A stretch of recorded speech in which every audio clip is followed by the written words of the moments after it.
ಕಡೆ ನಮ್ಮ ಮಹೇಶ್ ಗೌಡ ಹೇಳ್ತಾ ಇದ್ರು ಆಡಳಿತ ವಿರೋಧಿ ಅಲೆ ಇದೆ, ಅದೆಲ್ಲೋ ಒಂದು ಕಡೆ ಸೆಟ್ ಬ್ಯಾಕ್ ಆಗಬಹುದು ಕಾಂಗ್ರೆಸ್ಗೆ ಈ ಬೈ ಎಲೆಕ್ಷನ್ ಟೈಮಲ್ಲಿ ಅನ್ನುವಂಥದ್ದನ್ನು ಹೇಳ್ತಾ ಇದ್ರು. ಸಾಮಾನ್ಯವಾಗಿ ನಮಗೆ ಗೊತ್ತಿರೋಂಗೆ ಹಿಂದಿನ ಬೈ ಎಲೆಕ್ಷನ್ ತಾವು ಗಮನಿಸಿರ್ತೀರಿ ಫಲಿತಾಂಶ ಏನಾಗಿರುತ್ತೆ ಅಂತ.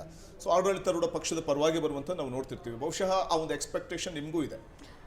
ಸರ್, ಡೆಫಿನೆಟ್ಲಿ ನಾವು ಯಾವುದೇ ಇವಾಗ ಈ ಮೊದಲು ಸಹ ನಾವು ರಾಜ್ಯ ರಾಜಕಾರಣ ಅಥವಾ ದೇಶ ರಾಜಕಾರಣದಲ್ಲಿ ಎಲ್ಲೇ ಈ ರೀತಿ ಬೈ ಎಲೆಕ್ಷನ್ಗಳು ನಡೆದಾಗ ಸರ್ವೇ ಸಾಮಾನ್ಯವಾಗಿ ಯಾವುದು ಆಡಳಿತ ಪಕ್ಷ ಇರುತ್ತೋ ಅದರ ಪರವಾಗಿ ಹೆಚ್ಚಾಗಿ ಗೆಲುವು ಬರುತ್ತೆ. ಮಹೇಶ್ ಗೌಡರು ಮಾತಾಡಬೇಕಾದ್ರೆ ಎಲ್ಲೋ ಒಂದು ಕಡೆ ಇವರು ನಮ್ಮ ಪಕ್ಷದ ಒಂದು ಪ್ರಾದೇಶಿಕ ಪಕ್ಷವಾಗಿ ತಮ್ಮ ಸಿದ್ಧಾಂತಗಳನ್ನು BJP ಜೊತೆ ಸೇರ್ಕೊಂಡ್ಮೇಲೆ ಅದು ಒತ್ತೆ ಇಟ್ಬಿಟ್ರ ಅನ್ನೋ ರೀತಿ ಮನಸ್ಸಿಗೆ ಒಂದು ರೀತಿ ಬೇಜಾರಾಗ್ತಿದೆ. ಎಲ್ಲೋ ಒಂದು ಕಡೆ ಅವರು ಮಾತಾಡೋ ದಾಟಿ ಇರ್ಬೋದು. ನೋಡಿ, ನಾವು ಒಂದು ಪ್ರಾದೇಶಿಕ ಪಕ್ಷ ಅಂದಮೇಲೆ ನೆಲ ಜಲ ಭಾಷೆಗೆ ಹೆಚ್ಚಾಗಿ ಒತ್ತು ಕೊಡಬೇಕಾಗತ್ತೆ. ನಮ್ಮ ರಾಜ್ಯ ಅನ್ನೋದನ್ನು ನಾವು ಮೊದಲು ತಗೋಬೇಕಾಗುತ್ತೆ. ಅಲ್ಲಿ ಮೋದಿ ಅವರು ಒಂದು ಹೇಳಿಕೆ ಕೊಟ್ಟರು ಅಂತ ಅದನ್ನು ಸಮರ್ಥನೆ ಮಾಡ್ಕೊಳ್ಳೋಕೆ ಈ ಪಕ್ಷ ಇಳಿಬಾರ್ದಾಗಿತ್ತು. ಇವತ್ತು ತಮ್ಮ ನೈತಿಕ ಮೌಲ್ಯಗಳನ್ನು ಮೈತ್ರಿಕೂಟ ಇದ್ರೂ ಸಹ ಒಂದು ಪ್ರಾದೇಶಿಕ ಪಕ್ಷವಾಗಿ ನಮ್ಮ ರಾಜ್ಯಕ್ಕೆ ಏನು ಬೇಕು ಬೇಡಗಳನ್ನು ಅವರು ಕೇಳುವ ಒಂದು ಪರಿಸ್ಥಿತಿಯಲ್ಲಿ ಯಾವುದೇ ಪಕ್ಷ ಇದ್ರೂ ಮೊದಲು ನನ್ನ ರಾಜ್ಯ ನನ್ನ ತಾಯ್ನಾಡು ಅನ್ನೋದು ಇವರು ಮನಸ್ಸಲ್ಲಿ ಇಟ್ಕೋಬೇಕಾಗುತ್ತೆ. ಪಶ್ಚಿಮ ಬಂಗಾಳದಲ್ಲಿ ಏನೆಲ್ಲ ಮಾಡಿದ್ರು ಅಲ್ಲಿ ಇವಾಗ NDRF ಪಡೆಗಳನ್ನ ನೇಮಿಸಿ ಒಂದು ರೀತಿಯಲ್ಲಿ ನಿಜವಾಗ್ಲೂ ಭಾರತ ದೇಶದಲ್ಲಿ ಬಾಂಗ್ಲಾದೇಶ ಇದೆಯಾ ಅಥವಾ ಭಾರತದಿಂದ ಆಚೆ ಹೊರಗಡೆ ಇದೆಯಾ ಅನ್ನೋ ಮಟ್ಟಿಗೆ ಇವತ್ತಿನ ದಿವಸ ಅಲ್ಲಿ ರಾಜಕಾರಣವನ್ನ ಇವತ್ತು ಕೇಂದ್ರ ಬಾಂಗ್ಲಾದೇಶದ ಅಕ್ರಮ ವಲಸಿಗರನ್ನ ಹೊರದಬ್ಬುವಂತ ಒಂದು ಪ್ರಕ್ರಿಯೆಗಳು ದಬ್ಬಿದ್ದಾರೆ ಸರ್. ನಾನು ಒಂದು ಪ್ರಶ್ನೆ ಸಾಕಷ್ಟು ಬಾರಿ ನಾನು ಇದನ್ನ ಪ್ರಶ್ನೆ ಮಾಡಿದ್ದೀನಿ ನೋಡಿ. ಈ ಮೊದಲು ನಮ್ಮ ಮನಮೋಹನ್ ಸಿಂಗ್ ನೇತೃತ್ವದಲ್ಲಿ ಸುಮಾರು 7,000-8,000 ಜನನ ನಾವು ಡಿಫಾಲ್ಟ್ ಮಾಡ್ತೀವಿ ದೇಶದಿಂದ. ಅದೇ ಮೋದಿ ಅವರು ಏನು ಕೇಂದ್ರದಲ್ಲಿ ಆಡಳಿತವನ್ನ ನಡೆಸ್ತಿದ್ದಾರೆ, 300-400 ಜನ ನಾವು ದೇಶದಿಂದ ಹೊರಗಡೆ ಹಾಕಿಲ್ಲ. ಇದು ರಾಜಕಾರಣಕ್ಕೆ ಬಳಸ್ಕೊಳ್ಳೋ ಒಂದು ತಂತ್ರವನ್ನ ಮಾಡ್ತಿದ್ದಾರೆ ಹೊರತಾಗಿ ಒಳನೌಸೆಳುಕಾರರು ಇದ್ದಾರೆ ಅಂದಾಗ ಈಗ ಕೇಂದ್ರ ಸರ್ಕಾರ ಬಂದು ಒಂದು ಎಲೆಕ್ಷನ್ಗೆ ಅಷ್ಟು ಜನ ಒಂದು ಪೊಲೀಸ್ NDRF ಎಲ್ಲ ತಂದು ನಿಮಗೆ ಅಲ್ಲಿ SIR ಮಾಡೋಕ್ಕಾಗುತ್ತೆ, ಇನ್ನೊಂದು ಮತ್ತೊಂದು ಎಲ್ಲ ಮಾಡೋಕ್ಕಾಗುತ್ತೆ, IT ED ಎಲ್ಲ ದಾಳಿಗಳನ್ನ ಮಾಡೋಕ್ಕಾಗುತ್ತೆ.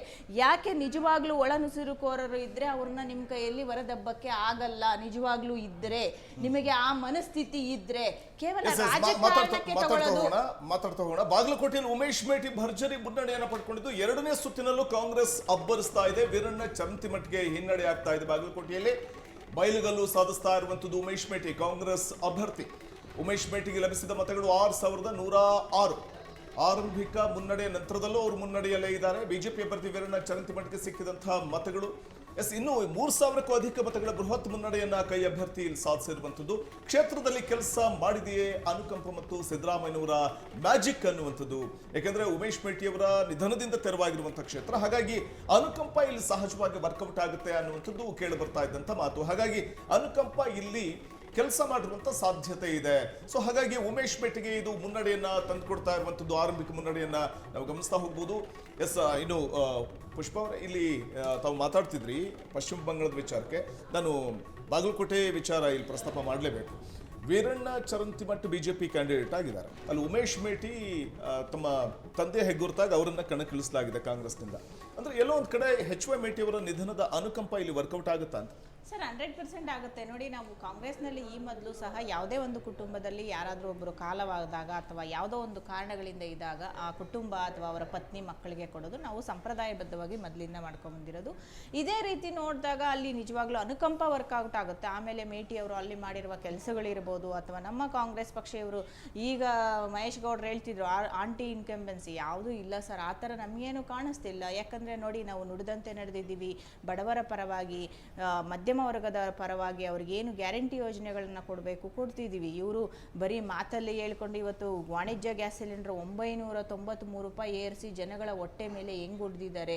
ಇವತ್ತು ರಾಜ್ಯದಲ್ಲಿ ನೋಡಿ, ಇವಾಗ ವಾಣಿಜ್ಯ ಸಿಲಿಂಡರ್ ಹೋಟೆಲ್ ಒಂದು ಉದ್ಯಮಕ್ಕೆ ಒಂದೇ ಅಲ್ಲ, ಇದು ಕಮರ್ಷಿಯಲ್ಗೆ ಸಾಕಷ್ಟು ಕಾರ್ಖಾನೆಗಳಿರ್ಬೋದು. ಈ ರೀತಿ ಒಂದರಿಂದ ಒಂದು ಚೈನು ಆ ಒಂದು ಏನು ಗ್ಯಾಸ್ನ ಈ ದರವನ್ನು ಜಾಸ್ತಿ ಮಾಡಿದ್ದಾರೆ. ಎಷ್ಟು ಹೊಟ್ಟೆ ಪಾಡೋಗಿ ಬದುಕ್ತಾ ಇದ್ದವರ ಹೊಟ್ಟೆ ಮೇಲೆ ಹೊಡೆದಂಗಾಯ್ತು ಇವತ್ತಿನ ದಿವಸ.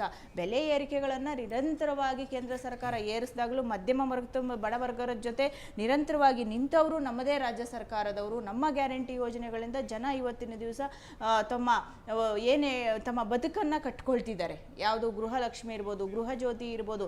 ನಾವು ಅನ್ಕೊಳ್ತೀವಿ ಒಂದು ಸಣ್ಣ ಪ್ರಮಾಣ, ಒಂದು ಮನೆಗೆ 5,000 ತಲುಪ್ತಿದೆ ಅಂದರೆ ಅವರ ಜೀವನ ಮಟ್ಟ ನಿಜವಾಗ್ಲೂ ಸುಧಾರಿಸುತ್ತೆ ಸರ್. ಬಡ ಕುಟುಂಬಗಳಿಗೆ ಅದು ತುಂಬ ದೊಡ್ಡ ಆಶ್ರಯ ಆಗುತ್ತೆ. ನಾನು ದಿನ ಬೆಳಗಾದ್ರೆ ಪತ್ರಿಕೆಯಲ್ಲಿ ಓದ್ತೀನಿ, ಒಂದು ಅಂಗಡಿ ಹಾಕೊಳ್ತಾರೆ, ಒಂದು ಹಸು ತಗೋತಾರೆ, ಒಂದು ಬಂಗಾರ ತಗೋತಾರೆ, ಒಂದು ಮಗುನ ಓದಿಸ್ತಾರೆ.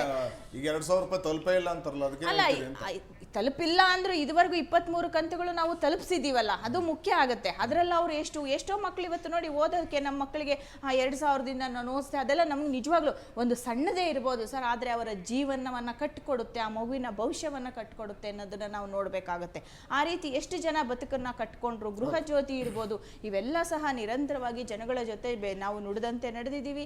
ನಾವೇನು ಪ್ರಣಾಳಿಕೆಯಲ್ಲಿ ಈ ಮೊದಲು ಸಹ ಸಿದ್ದರಾಮಯ್ಯ ಅವರ ಸರ್ಕಾರದಲ್ಲಿ ಪ್ರಣಾಳಿಕೆಯಲ್ಲಿ ಘೋಷಿಸಿದ 80 ಭಾಗವನ್ನು ನಾವು ಪೂರೈಸಿದ್ದೀವಿ ಎಲ್ಲವನ್ನು ಸಹ ಈಗಲೂ ಸಹ. ಆದರೆ ಸ್ವಲ್ಪ ಮಟ್ಟಿಗೆ ನಮಗೆ ಏನು ಇವರೆಲ್ಲನೂ ಒಂದಷ್ಟು ಶಂಕುಸ್ಥಾಪನೆ ಮಾಡಿ ಕಾಂಟ್ರಾಕ್ಟರ್ಗಳಿಗೆ ದುಡ್ಡು ಕೊಡದೆ ಒಂದಷ್ಟು ಖಜಾನೆಯನ್ನು ಖಾಲಿ ಮಾಡಿ ಹೋಗಿದ್ರು. ಅದನ್ನೆಲ್ಲ ಸ್ವಲ್ಪ ಸಮಸ್ಥಿತಿಗೆ ತರಕ್ಕೆ ನಮಗೆ ಟೈಮ್ ತಗೊಳ್ತೇ ಹೊರತಾಗಿ, ಆದರೆ ಇವತ್ತು ಸಹ ಜನಗಳಿಗೆ ನಾವು ತಲುಪಿಸುವಲ್ಲಿ, ನಾವು ನುಡಿದಂತೆ ನಡೆಯುವಲ್ಲಿ ಜನಗಳ ಜೊತೆ ಕಾಂಗ್ರೆಸ್ ಸರ್ಕಾರ ಇದೆ ಅನ್ನೋದಕ್ಕೆ ರಾಜ್ಯದಲ್ಲಿ ನೋಡಿ ಇವತ್ತು ಫಲಿತಾಂಶನೇ ತೋರಿಸ್ತಿದೆ.